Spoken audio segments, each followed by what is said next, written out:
Dans la mythologie grecque, Cassandre est une prêtresse maudite. Elle voit l'avenir, mais personne ne la croit. Et ce surnom-là, c'est Warren Buffett en personne qui l'a collé à Michael Burry lors de son témoignage devant le Congrès après la crise de 2008. Burry avait vu le crack des subprimes venir avant tout le monde, et à cette époque, personne ne l'a écouté. On en a même fait un film. Le 3 mars 2026, Cassandre a repris la parole. Sur son Substack, devant 250 000 abonnés, Burry a publié ce qui est probablement son analyse la plus sombre depuis The Big Short. Et son verdict est sans appel. Le marché boursier américain est un ressort comprimé depuis 34 ans, sans jamais revenir à sa moyenne de valorisation. Le précédent record, c'était 10, et ça avait précédé le carnage boursier des années 70.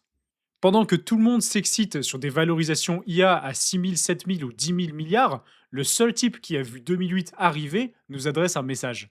Pour être tout à fait transparent, il s'agit d'un article que Burry a laissé en libre accès pendant quelques heures. Je l'ai lu et évidemment, j'ai fait en sorte de pouvoir vous en parler, parce qu'on a affaire à un nouvel avertissement de l'homme qui a prédit la plus grosse crise de ce siècle. Et forcément, fallait qu'on en parle.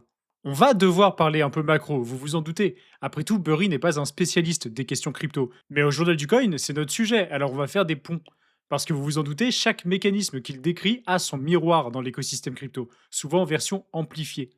Alors on va décortiquer tout ça ensemble, et vous allez voir, c'est assez vertigineux. Avant de continuer, on va faire une petite parenthèse pour parler du partenaire de cette vidéo. eToro, c'est une plateforme qui permet d'investir sur les actions, les ETF, les cryptos et plein d'autres actifs depuis une seule interface.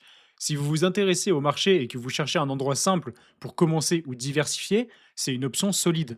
Et justement, ils ont mis en place une offre exclusive réservée à la communauté du JDC. Si vous êtes un nouveau client, que vous créez un compte et passez la vérification d'identité, vous recevrez un bonus en actifs gratuit en fonction de votre premier dépôt. 40 $ pour un dépôt à partir de 500, 100 $ à partir de 1000, 300 $ à partir de 5000 et jusqu'à 500 $ offerts pour un dépôt de 10 000 $ ou plus. Encore une fois, c'est uniquement pour les nouveaux comptes et uniquement via le lien JDC que vous trouverez en description. Alors n'hésitez pas à aller récupérer votre bonus. Allez, retour à la vidéo. Pour comprendre l'intérêt de cet article, il faut comprendre le personnage. Il a un œil de verre et un diagnostic probable d'Asperger. Il a gagné des centaines de millions de dollars en pariant sur l'effondrement de l'économie américaine. Né le 19 juin 1971 à New York, Burry suit un parcours qui n'a rien d'un futur loup de la finance.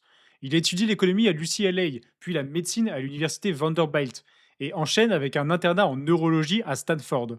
Sauf que la nuit, au lieu de dormir, il écrit sur des forums d'investissement. Et ses analyses sont si précises qu'elles attirent l'attention de professionnels de Wall Street qui n'ont aucune idée qu'ils lisent les posts d'un interne en médecine épuisé.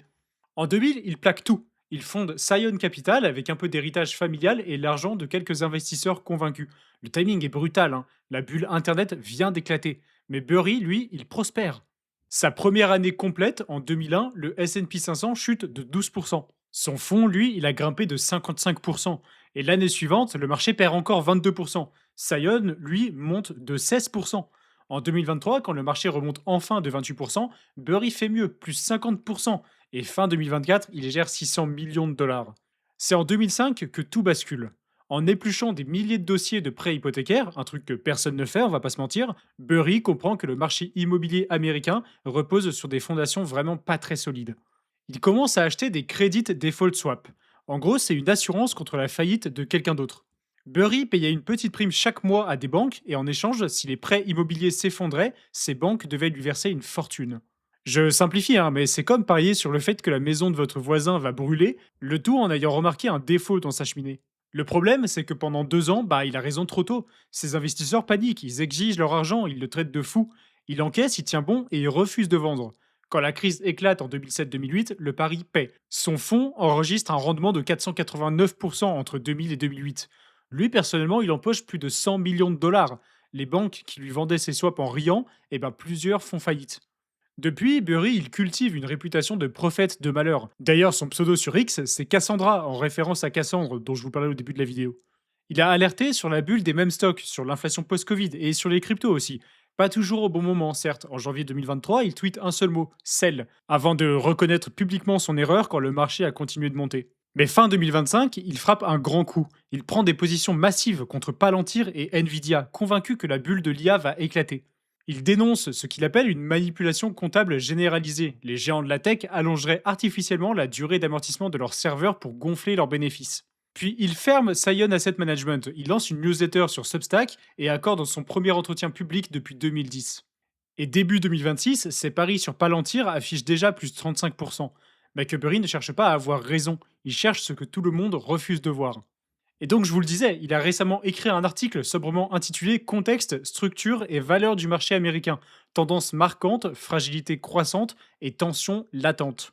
Ce que Burry décrit, c'est un marché qui repose sur quatre piliers. Et ces quatre piliers sont en train de se fissurer au même moment. Le premier, c'est l'investissement passif. Les plans retraite américains, les 401k, prélèvent automatiquement sur les salaires et achètent des fonds indiciels. Pas d'analyse, pas de sélection. L'argent entre et achète tout, aveuglément. Burry appelle ça du idiot savant money. En 1996, l'investissement passif, c'était 6% des fonds en actions. En 2024, c'est plus de 60%. BlackRock, Vanguard et State Street gèrent à eux trois plus de 20 000 milliards de dollars. Pour Burry, c'est un peu comme remplir une salle gigantesque par une seule petite porte. Et le jour de l'incendie, tout le monde se retourne vers la même sortie en même temps. Le deuxième pilier, c'est les buybacks. Les entreprises rachètent leurs propres actions. 140 milliards par an en 2000 et plus de 1000 milliards en 2025. Sauf que ce pilier, il vacille. Au quatrième trimestre 2025, les buybacks combinés d'Amazon, Alphabet, Microsoft, Meta et Oracle ont chuté de 74%.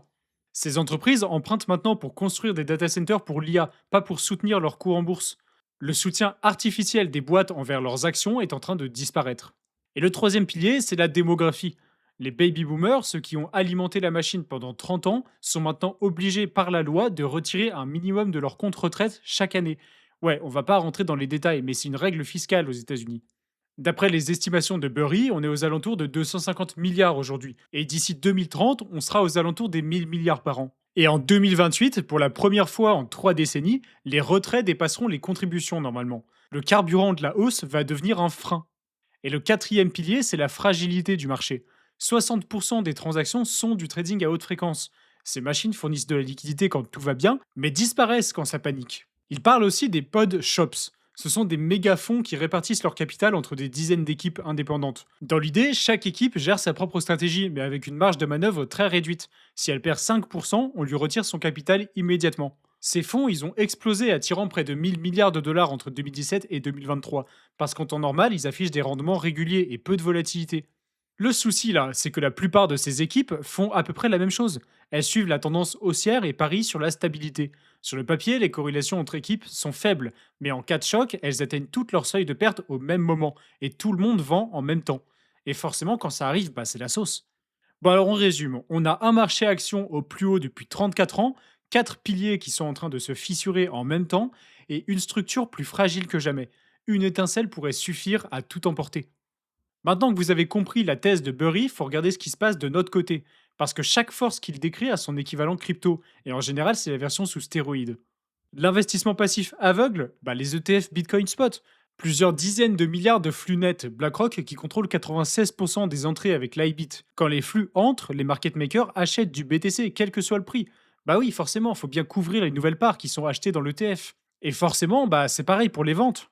C'est le même idiot savant money que tout à l'heure pour les 401k. Sauf qu'ici, toute la pression s'exerce sur un seul actif au lieu de centaines. On a vu 4,5 milliards de sorties depuis début 2026, 5 semaines consécutives de rouge. Ajoutez à ça que Paul Atkins, le nouveau chairman de la SEC, veut ouvrir les 12 500 milliards des 401k aux crypto, et vous comprenez que ce phénomène ne fait que commencer. Et les buybacks maintenant, bah Strategy, l'entreprise de Saylor. Émettre des actions, acheter du bitcoin, le prix monte, la valeur de Strategy monte, émettre plus, acheter plus. 760 000 BTC détenus, 3,6% de l'offre totale. Mais en face, 8,2 milliards de dettes, dont 6 milliards en convertibles adossés au bitcoin. Si le prix plonge trop vite et trop longtemps, bah ça sent pas très bon. Et derrière Strategy, presque 200 entreprises détiennent du BTC en trésorerie. Si ça baisse, certaines devront vendre, ce qui amplifie la chute. C'est le miroir exact du scénario de Burry. Et la fragilité structurelle alors, bah c'est sans doute le miroir le plus flippant. Le marché crypto, c'est du trading 24 heures sur 24 sans aucun coupe-circuit, du levier jusqu'à x100 et des liquidations entièrement automatisées. On l'a bien vu le 10 octobre dernier, Bitcoin est passé de 120 000 dollars à 104 000 dollars en quelques heures. 19 milliards de liquidations en 36 heures, dont 3,21 milliards en une seule minute. 9 fois supérieur au plus gros crash précédent. C'est du Burry sous stéroïdes. Et il y a un dernier éléphant dans la pièce, c'est Tether. Presque 200 milliards de dollars de passifs, un score S&P aura des pâquerettes, un dépeg serait un cataclysme pour l'écosystème. En clair, si Burry a raison sur le marché action, les répercussions sur les cryptos pourraient être encore plus violentes. C'est le prix à payer quand on opère sur un marché qui ne dort jamais et qui n'a pas de frein à main. Bon, maintenant qu'on a bien plombé l'ambiance, faut quand même nuancer. Parce que dans toute l'analyse de Burry, il y a un axe où la crypto sort gagnante, la démographie. Vous vous rappelez des baby boomers qui vont être forcés de vendre leurs actions? Bah, ces mêmes boomers ne détiennent quasiment pas de crypto. Entre 5 et 10% d'entre eux possèdent du bitcoin avec une allocation moyenne de 1% de leur portefeuille. L'impact de leur retraite sur notre marché sera négligeable. C'est pas chez nous que ça va faire mal. Et c'est là que le retournement est fascinant. Ce qui arrive en face, c'est le plus grand transfert de richesse de l'histoire de l'humanité. 124 000 milliards de dollars qui vont passer des boomers aux générations plus jeunes d'ici 2048. Et ces générations-là, c'est pas du tout les mêmes profils. Les millennials représentent 57% des détenteurs de crypto aux États-Unis. La Gen Z, c'est 42% qui possèdent de la crypto, avec des allocations moyennes de 14% de leur portefeuille.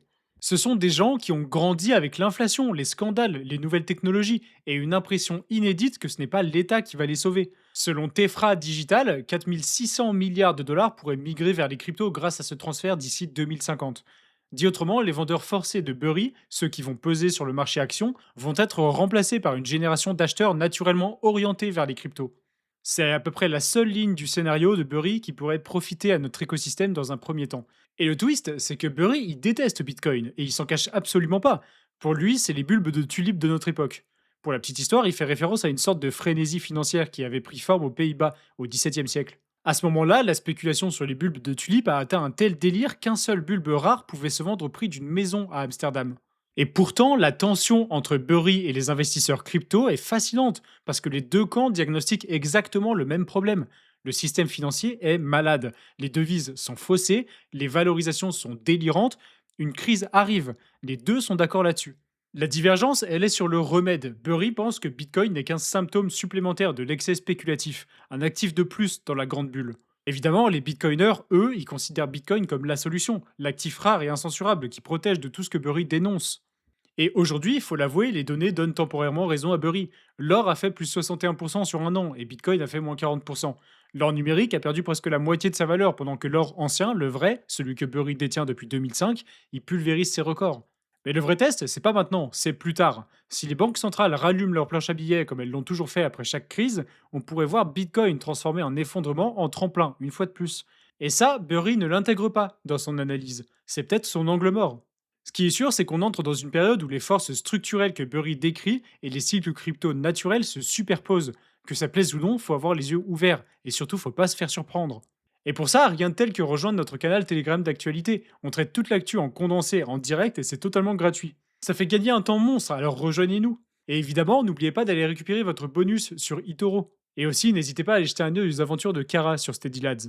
Comme d'habitude, je vous mets tous les liens en description. Et si la vidéo vous a plu, laissez un like et abonnez-vous, ça nous aide beaucoup et ça vous permettra de ne rien louper. Dites-moi en commentaire ce que vous pensez des thèses de l'investisseur qui a prédit 2008, ça m'intéresse. Et dites-moi aussi si vous avez des idées de sujets pour de prochaines vidéos. Et d'ici là, on se dit à la prochaine. Bye.